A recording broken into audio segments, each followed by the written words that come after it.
Today is a different kind of day. So, first of all, excuse my voice. I'm having some allergy issues today. But I definitely had to make this video today because tomorrow is my birthday. And I want to post this tomorrow, which is today for you. So happy birthday to me. This is posting on February 10th. Today is a different kind of day because, first of all, I've been having audio issues. I just haven't really liked the way my audio has been sounding lately, and that's like really important to me. So I'm using not only the Hollyland Lark Max going directly into my Panasonic S5 directly via wireless, but I'm also recording directly into the Hollyland microphone. You can see the little red light.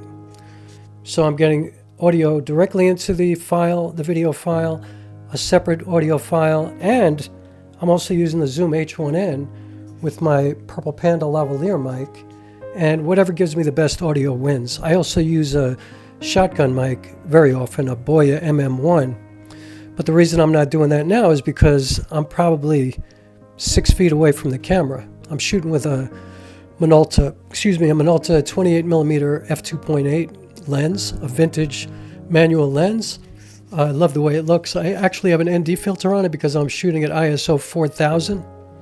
So I'm getting all the, the camera tech stuff out of the way. So please don't leave if you're not into that. That's not what this video is about. My mission at YouTube is not only to, I guess, inspire people to realize what they can do.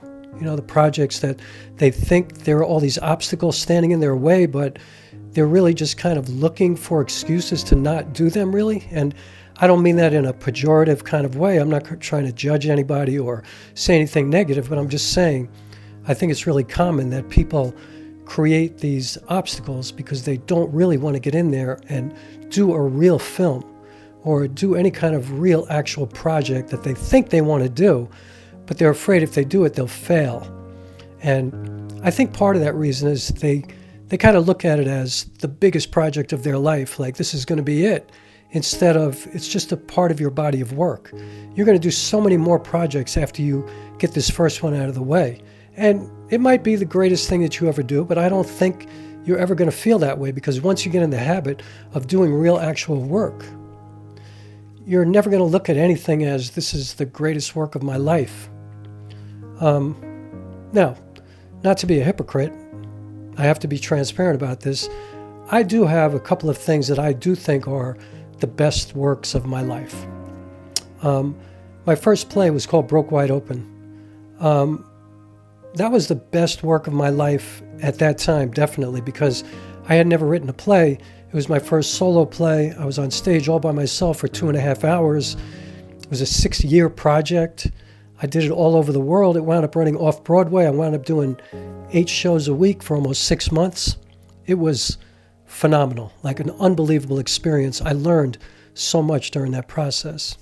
So I'll always feel like, and it wound up being a beautiful, amazing, gigantic, epic production in the end, which started as just me rehearsing on the streets, all around New York City and down in Asbury Park, New Jersey, where I was staying for a few years. And I just developed it in the most organic kind of way. I actually wound up doing these little tours all over the world, first all over the country, but then I went to London, and it was an amazing experience. So that will always be my best experience in many ways. But then I have a play that I wrote called Brooklyn Quartet, which is now a miniseries, which you could watch here on YouTube. And to me, that's the most important work that I ever created. I think that Broke Wide Open, which was a memoir piece, and actually the first part of what became a 17-year trilogy, which I just finished.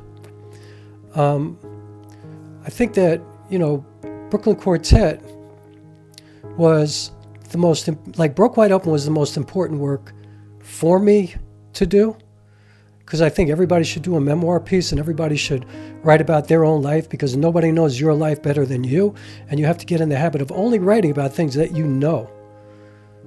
So if you're writing about a subject that's not your life, you have to really research it and really learn about the subject matter and the characters and all of it. So that by the time you're actually writing it, or during the process, by the time you put it up, you know what you wrote. And of course, there are plenty of projects that ask questions, and that's okay too, but I'm just saying the body of what you're doing, you need to know what you're doing. So Broke Wide Open was the most important work for me to do, without question. It was my first big memoir piece, but Brooklyn Quartet was the most important work to me. Things that matter to me, that have mattered to me since I was a little boy. Racism, injustice, police brutality, white privilege, stuff like that. Like, I got to make a project.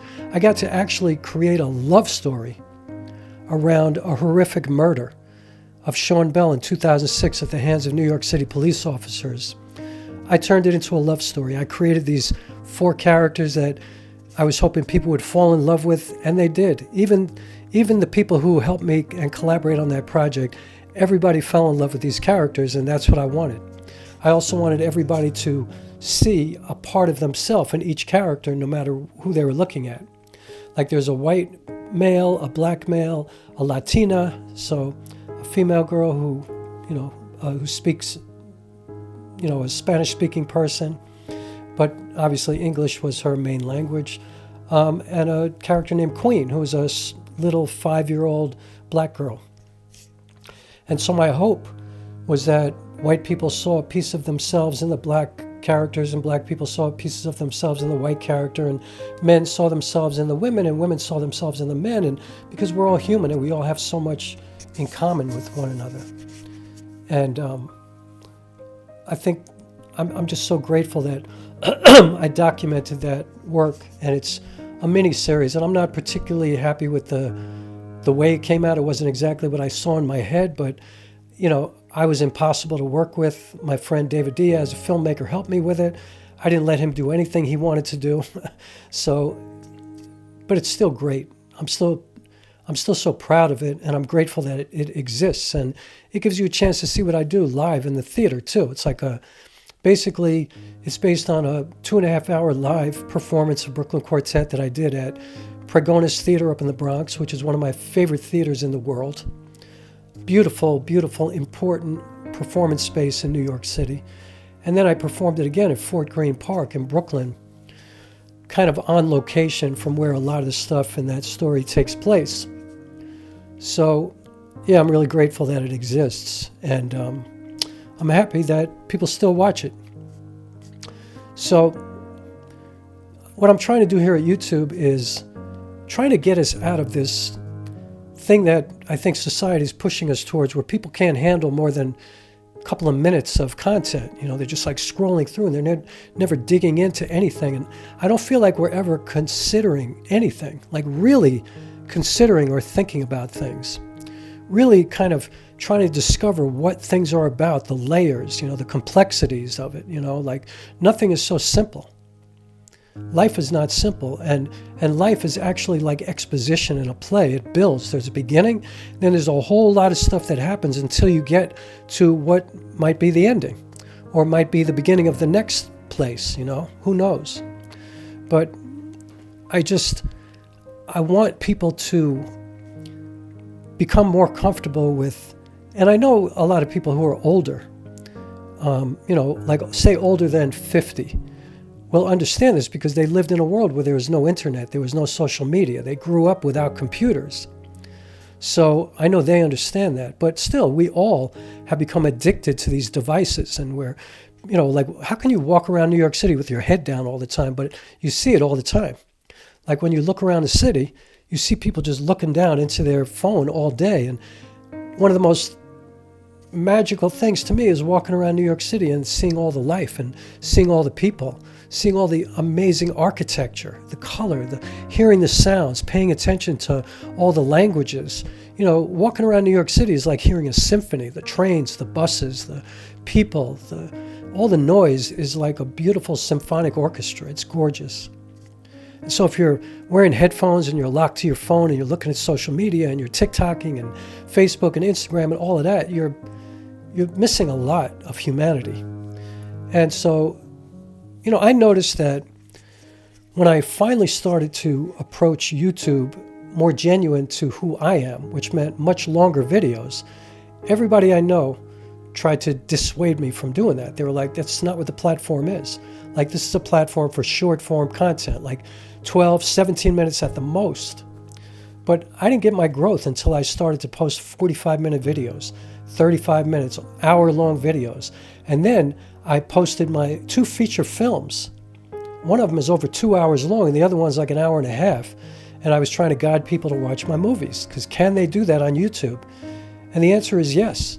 I've had a lot of views on these films, and the comments are amazing, and the exchange that happens after that is beautiful. And people get to kind of comment on other people's comments, and I answer all the comments. And that's just the way I prefer to use YouTube. Brooklyn Quartet, the miniseries, each episode is about anywhere from 30 to 45 minutes long. So I really encourage people to watch the whole thing at once. Watch each episode, so it's like watching a movie. I mean, if you go to the movies, you're there. I mean, if you saw Killers of the Flower Moon, a Scorsese movie recently, Robert De Niro, I don't know if you've seen it, but if you haven't seen it, see it. It's amazing, but it's 3.5 hours long. So you're going to be in there for a while. My favorite play of all time, Angels in America, is 8 hours long. It's in 2 parts. It's 2 4-hour plays. It is brilliant. Unforgettable. If you see that play, you will never forget it. You will be like, this is what art is for. That's my mission here on YouTube, is to try to get people to extend their attention span so that they really kind of ingest the information that they're consuming and really allow themselves to think about it and let it become a part of them. And, then consider your life experience to what you're seeing, what you're reading, what you're hearing, what you're listening to, what you're taking in. I think that a lot of people are losing themselves. They're just consuming, and then they're going to the next thing, and then the next thing, and the next, and the next. And, within 5 minutes, you forget something that might have piqued your interest. And there's so much amazing work, not only on social media, but mainly here on YouTube, because here people do whatever they want. I have come across so many incredible creators here. And some of them have like very small channels. And I'm talking like 21 views, 8 views, 3 subscribers. And then I look at some of the work and I'm like, wow. Like I watched a video the other day, my friend, I've become kind of friendly. I mean, we don't really know each other because we don't know each other in the real world, but Cabral creates, Luis Cabral. He pointed me in the direction of a friend of his who did a kind of a travel video in Italy. And it was brilliant. It was amazing. And there was like hardly anybody at his channel. So I'm going to put a link in the description of him. I can't think of the name offhand right now. But I'll put a link in the description for Cabral Creates as well, because, Luis does amazing work. He's an amazing cinematographer. He also happens to work for the post office. He's a truck driver. And but he's brilliant. I mean, he is at the highest level. He could definitely be doing films on HBO and Showtime and places like that. He's that gifted. So my mission is to be more in that direction of longer form content, being a little bit more, I don't want to judge anybody. I'm not going to say more meaningful or more important, because I really don't feel that way, because it's kind of the opposite. Like, that's my problem.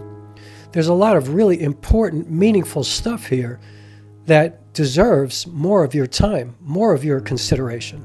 I keep using the word consideration because that's how I feel. You're not really considering what you're consuming. And that's not good. That's like empty calories. There's no nutrition in that. You're not getting anything from it.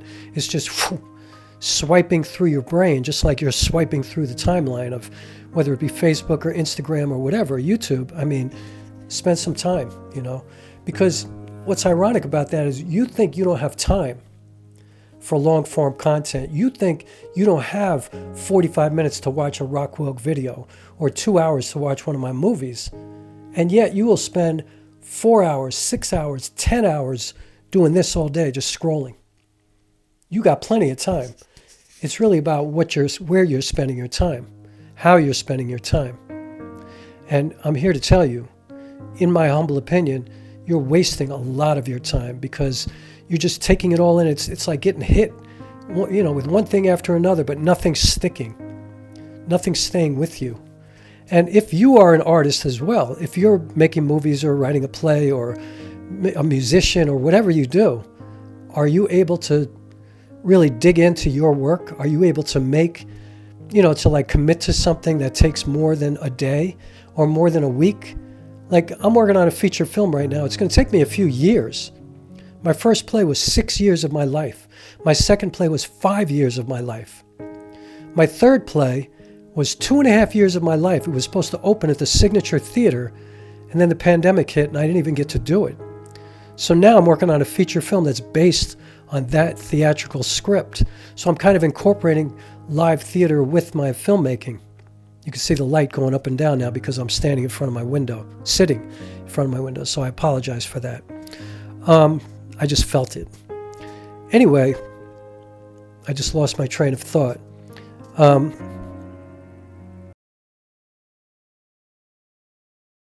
Yo, love is like the way those pigeons look over on Kent Avenue down by Myrtle when that dude who raised them lets them fly every night around dusk. You know what I'm saying? Like around 6:30 at night. And you see them up in the sky, and they look like when the sun shines like waves in Coney Island and flow and sparkling reflection and light off those perfectly synchronized floating, flapping angels and singing like heaven and dreams shimmering and dancing like hope and faith and belief and trust. I mean, that's what love is, yo. You can't explain it. It just is. Love just is, yo.